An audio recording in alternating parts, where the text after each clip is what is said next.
irmã. Mais uma vez começa o programa Voz da Igreja.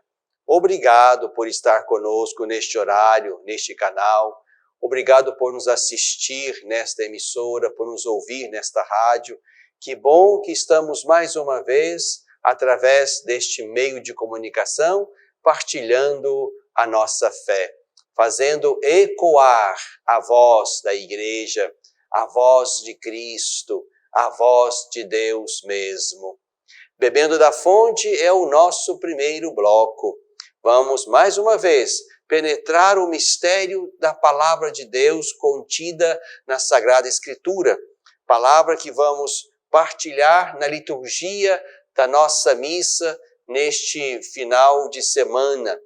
Vamos celebrar o 15º domingo do tempo comum.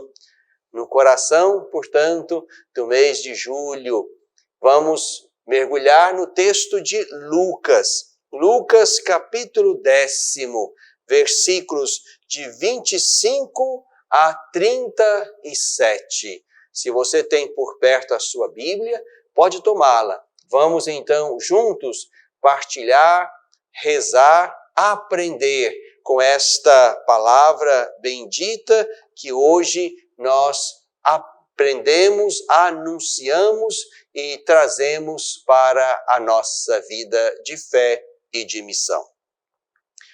Um doutor da lei se levantou e, para experimentar Jesus, perguntou: Mestre, que devo fazer para herdar a vida eterna? Jesus lhe disse: Que está escrito na lei? Como lês?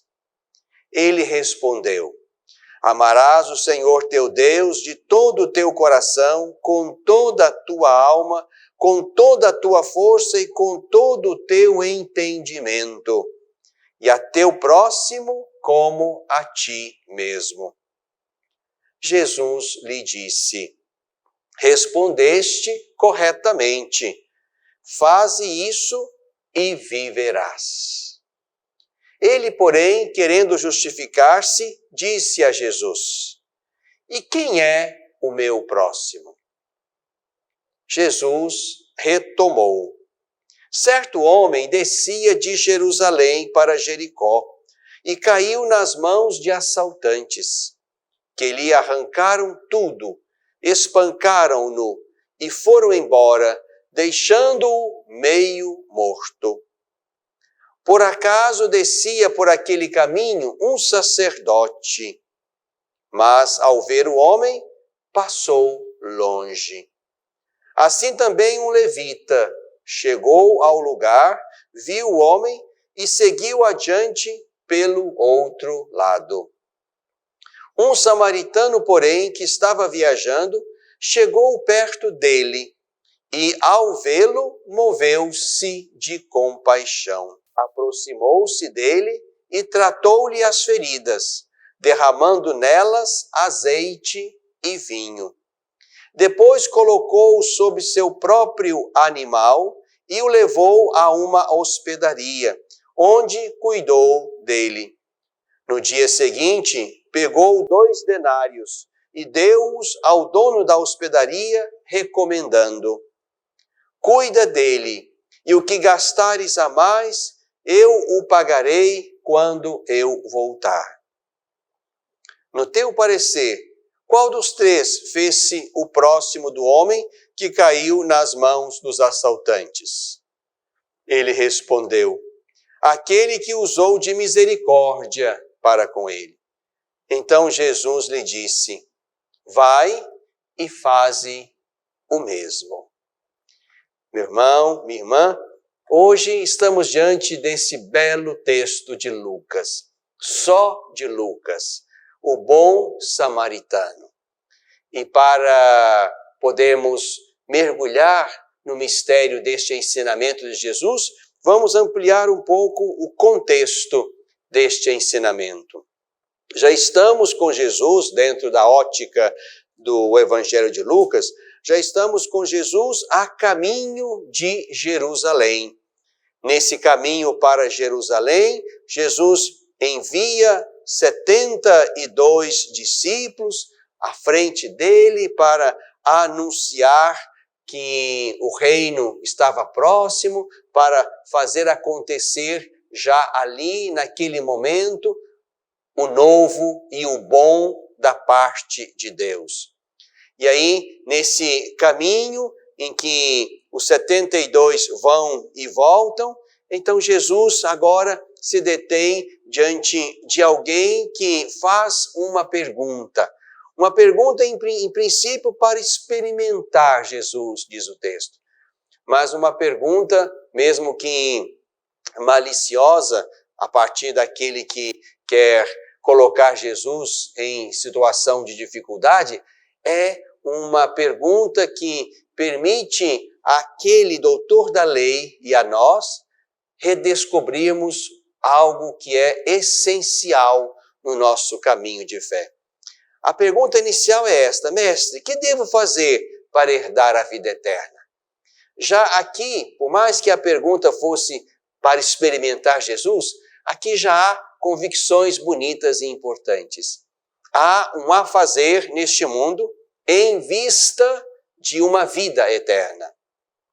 Então, esta vida eterna pela qual aquele homem pergunta, esta vida eterna, ela está vinculada a um modo de estar, a um modo de viver neste mundo.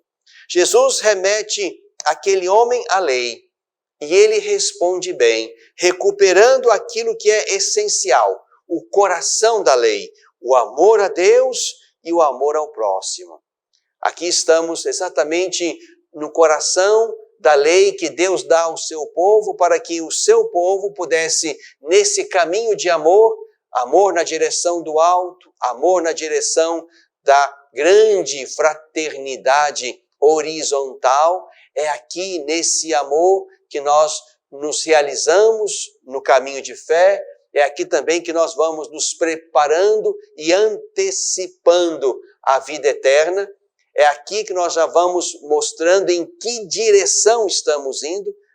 O amor é o caminho e a direção para aqueles que querem alcançar a vida eterna. O amor é o caminho e a meta. Amamo-nos aqui até que chegue a plenitude deste amor que haveremos de saborear na vida eterna. Mas aí, aquele homem reage com uma pergunta, uma segunda questão, que também nos é extremamente importante. E quem é o meu próximo? E quem é o meu próximo?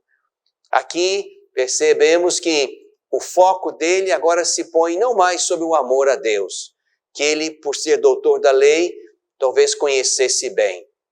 Mas aqui, então, ele põe o foco neste segundo olhar, ou nesta segunda perspectiva do amor, o amor ao próximo. Amarás o teu próximo como a ti mesmo. Importante frisar que nós ouvimos há pouco tempo na liturgia também dominical, a partir de Paulo.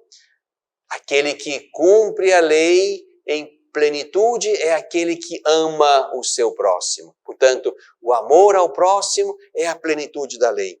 E aí, aquele homem permite a Jesus contar esta belíssima parábola, onde há um caído, e este caído no caminho não é ajudado pelo primeiro que passa, que é alguém do seu grupo, pelo segundo que passa, que é alguém do seu grupo, e é ajudado pelo terceiro. O terceiro que é, digamos assim, um inimigo. Um samaritano não se dava com um judeu. E é aquele samaritano que gasta verbos, ações, proximidade com aquele caído na beirada do caminho. O texto diz, e são muitos verbos, que aquele chegou perto, viu, moveu-se de compaixão, aproximou-se, tratou das feridas, derramou azeite nelas, colocou sobre o seu próprio animal, levou-o a uma hospedaria, cuidou dele, deixou dinheiro para que o cuidado continuasse. Portanto, um acúmulo de ações boas na direção daquele caído. Caído, desconhecido e inimigo para o samaritano que parou. Portanto, Jesus ensina para aquele homem e para nós: quem é que se fez próximo? Aquele que usou de misericórdia. Usar de misericórdia é exatamente este o caminho que leva à vida eterna. Usar de misericórdia significa fazer-nos próximos. Significa fazer por quem quer que seja o bem que podemos fazer. Na medida, na quantidade que nós podemos fazer. O meu próximo é aquele que está no meu caminho, independente de qual seja a sua identidade, independente de quais sejam as suas opções, independente de quem quer que seja, o meu próximo é aquele que eu encontro no caminho e com quem eu sou chamado a agir com misericórdia, oferecendo o que tenho, oferecendo a minha atenção, o meu afeto, o meu recurso, a minha escuta, o meu coração. Este é o meu próximo. Portanto, amar ao próximo como a si mesmo significa amar aquele que está aqui, agora, diante de mim. Aquele que, no meio do caminho, eu posso enxergar como alguém que está bem ou que está mal. Particularmente aquele que esteja mal, esteja caído, esteja precisando de alguém para que a sua vida prossiga. Meu irmão, minha irmã, aprendamos com Jesus. E é preciso que entendamos que aquele que cumpre esse mandamento do amor ao próximo, cumpriu a lei inteira. É amando o próximo que amamos a Deus. E se não for assim, estaremos mentindo, como nos ensina São João na sua cartinha. Vamos no caminho e que nesse caminho não falte misericórdia nossa na direção de quem quer que seja que encontremos nesse caminho, na direção do céu. Bebemos da fonte.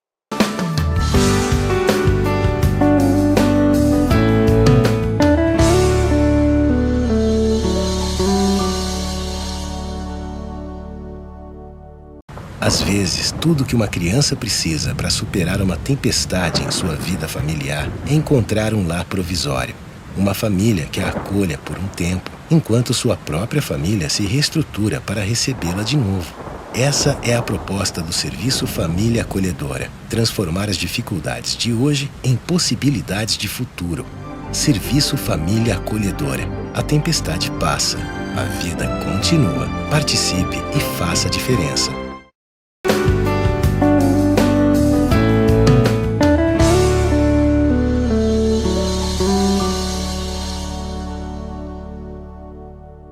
No coração deste tempo, vamos avançando na direção do futuro, construindo nossa história, nosso caminho, na direção da vida eterna que nós esperamos também saborear na sua plenitude.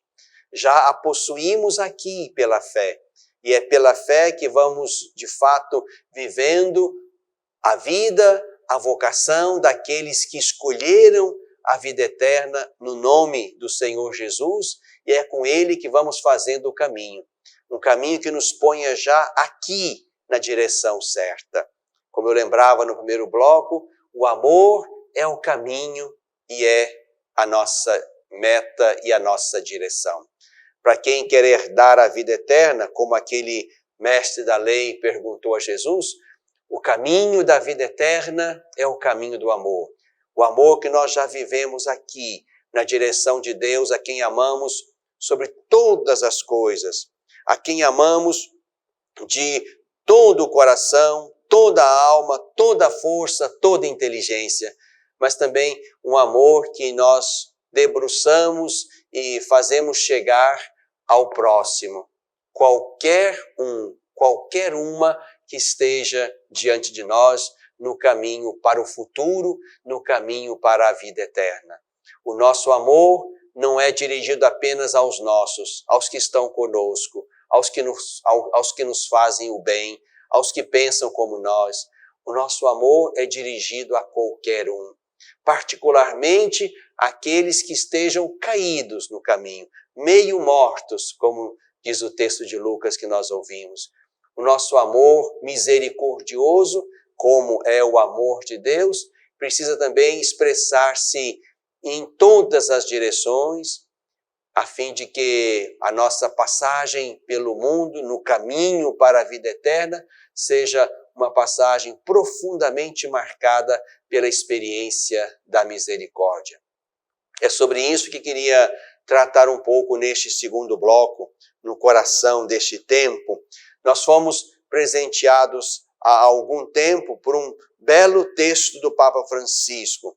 Em 2018, o Papa Francisco nos presenteou com a exortação apostólica que ele chamou Gaudete et Exsultate, sobre o chamado à santidade no mundo atual. E para falar da santidade neste tempo, em certa altura, a partir do número 95, o Papa Francisco nos fala de uma grande regra de comportamento. Uma grande regra de comportamento.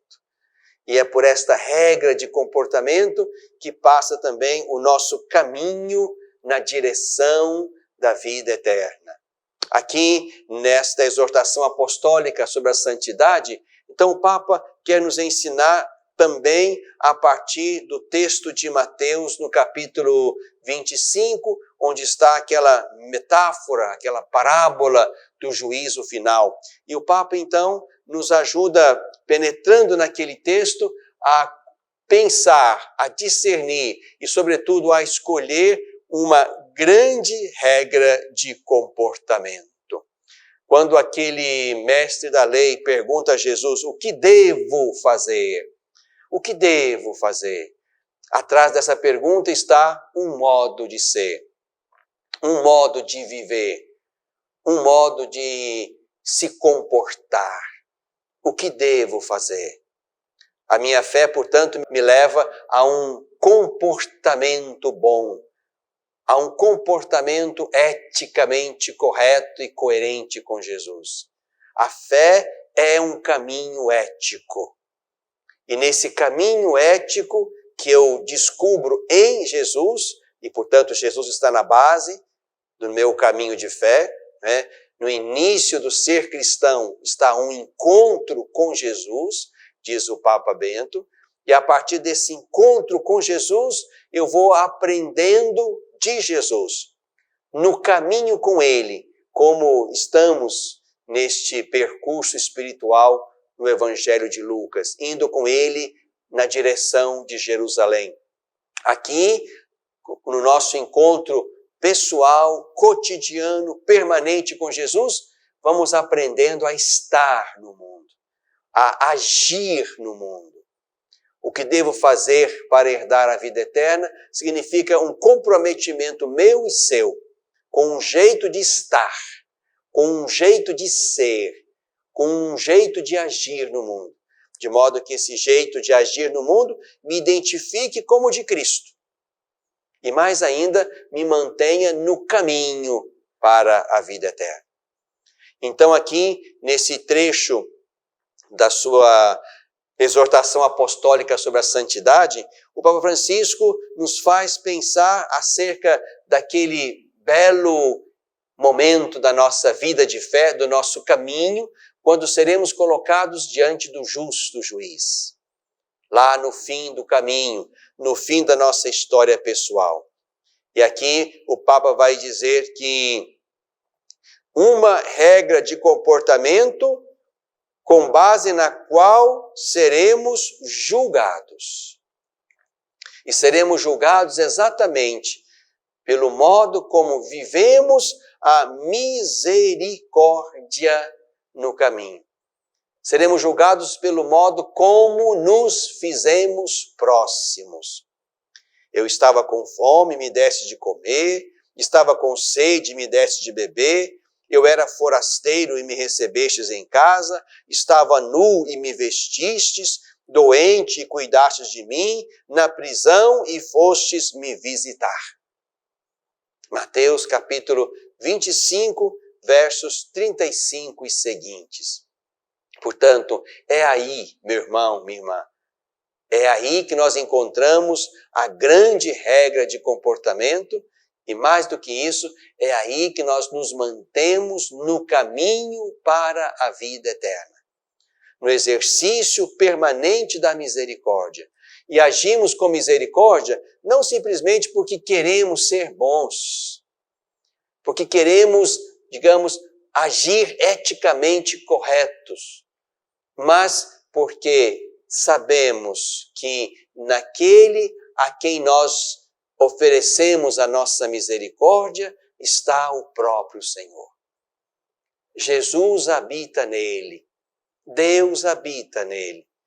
Por isso, o meu agir ético, o meu agir correto, não é simplesmente para fazer-me bom, ou para não ser punido pelas regras do mundo, mas este meu agir ético, este meu agir misericordioso é motivado exatamente pela certeza interior, pela certeza de fé de que o Senhor Jesus habita naquele a quem eu quero alcançar com a misericórdia que eu posso colocar na direção dele. Proximidade, misericórdia, cuidado, atenção, deferimento, tudo isto significam atitudes interiores e exteriores que revelam a minha capacidade de agir com misericórdia. No Sermão da Planície, que nós encontramos no Evangelho de Lucas, ali, em certa altura, Jesus vai exatamente nos chamar a esta medida. Sede misericordiosos, como o vosso Pai do céu é misericordioso. Para ser do Pai, é preciso ser misericordioso. Para estar na órbita da misericórdia do Pai, é preciso também que estejamos sempre atentos à misericórdia que devemos derramar na direção dos irmãos, como também receber da parte deles. Porque pode faltar a minha capacidade de dar, mas também pode faltar a minha humildade de receber. Portanto, é aí, na experiência da misericórdia, dada e recebida, que nós vamos nos mantendo no caminho, vamos colocando o olhar na direção da vida eterna, vamos imitando o Pai, vamos no caminho de Jesus. O Papa diz, ainda aqui, nessa grande regra de comportamento, ser santo não significa virar os olhos em um suposto êxtase. Dizia São João Paulo II que se verdadeiramente partimos da contemplação de Cristo, se partimos da contemplação de Cristo, devemos saber vê-lo, sobretudo, no rosto daqueles com quem Ele mesmo quis se identificar. Contemplar Cristo é saber reconhecê-lo naqueles com quem Ele quis se identificar.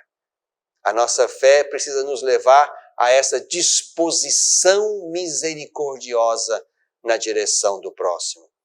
O texto de Mateus, diz o Papa, não é um mero convite à caridade, mas é uma página de cristologia que projeta um feixe de luz sobre o mistério de Cristo. O texto de Mateus não está nos convidando simplesmente a fazer algumas coisas boas.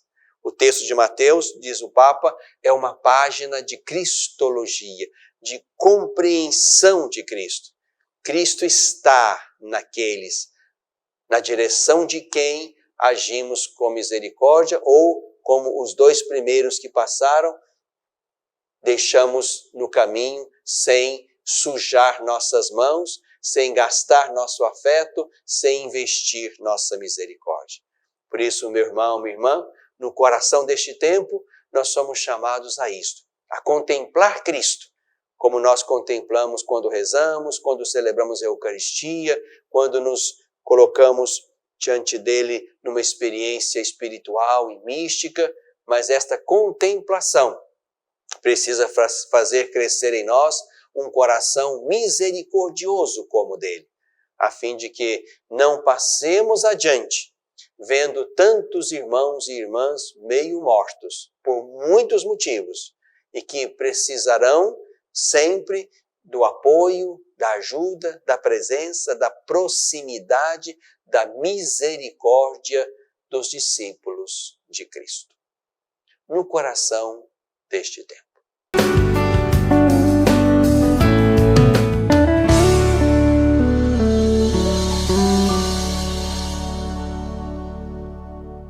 Olá, meu irmão, minha irmã, estou precisando da sua ajuda para que juntos possamos zelar pelas vidas dos idosos que estão lá no nosso lar dos idosos. Precisamos da sua ajuda para manter aquela casa. A sua pequena contribuição mensal, fazendo-se amigo do lar, vai nos ajudar a comprar medicamentos, comida, material de higiene, material de secretaria, pagar a folha de funcionários, também aquilo que diz respeito aos gastos mensais daquela casa. Você pode ser, portanto, um amigo do nosso lar dos idosos. Aqui no telefone que está na tela, você pode então ter mais informações de como nos ajudar nessa obra de cuidado da vida. Ajude-nos, é o nosso pedido. Obrigado pelo seu sim.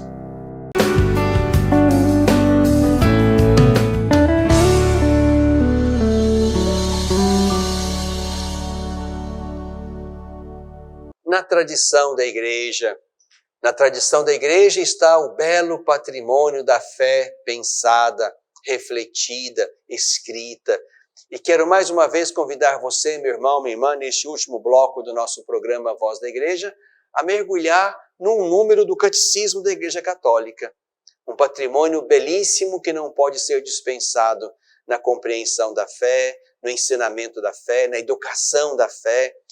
Esse nosso processo de conhecimento e de experiência de Cristo também passa por este belo documento, fruto da tradição da igreja, da tradição teológica da igreja. Então aqui, já que neste programa falamos de misericórdia, falamos de fazer e de agir segundo a misericórdia de Cristo, segundo a misericórdia do Pai, quero reportar você mais uma vez às obras de misericórdia.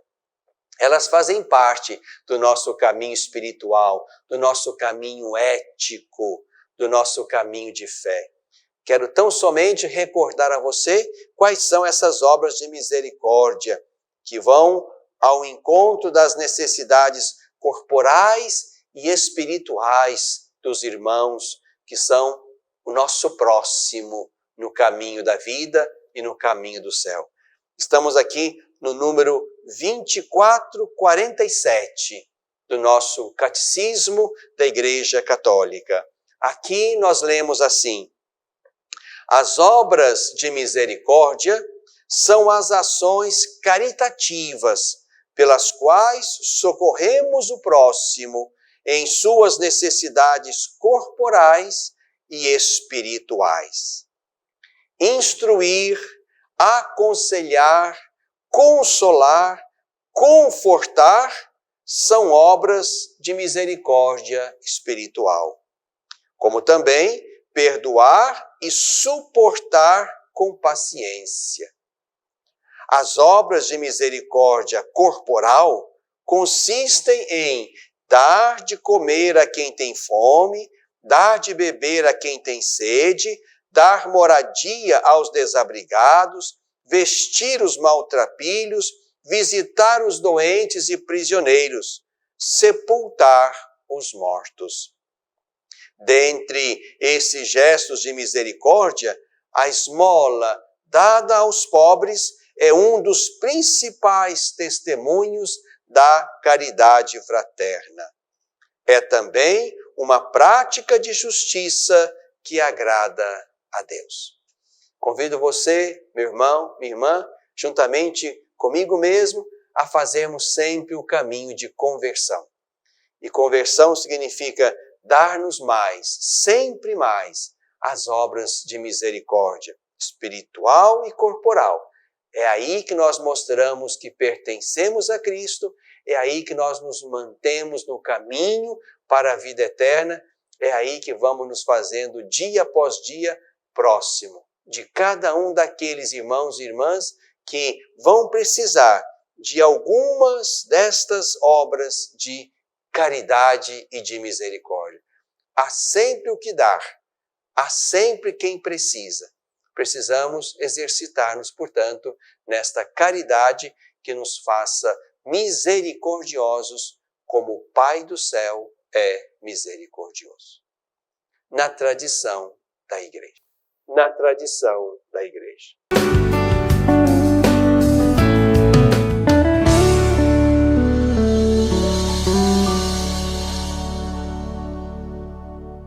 Olá, meu irmão, minha irmã, estou precisando da sua ajuda para que juntos possamos zelar pelas vidas dos idosos que estão lá no nosso lar dos idosos.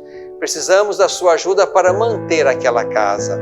A sua pequena contribuição mensal, fazendo-se amigo do lar, vai nos ajudar a comprar medicamentos, comida, material de higiene, material de secretaria, pagar a folha de funcionários, também aquilo que diz respeito aos gastos mensais daquela casa. Você pode ser, portanto, um amigo do nosso lar dos idosos. Aqui no telefone que está na tela, você pode então ter mais informações de como nos ajudar nessa obra de cuidado da vida. Ajude-nos, é o nosso pedido. Obrigado pelo seu sim.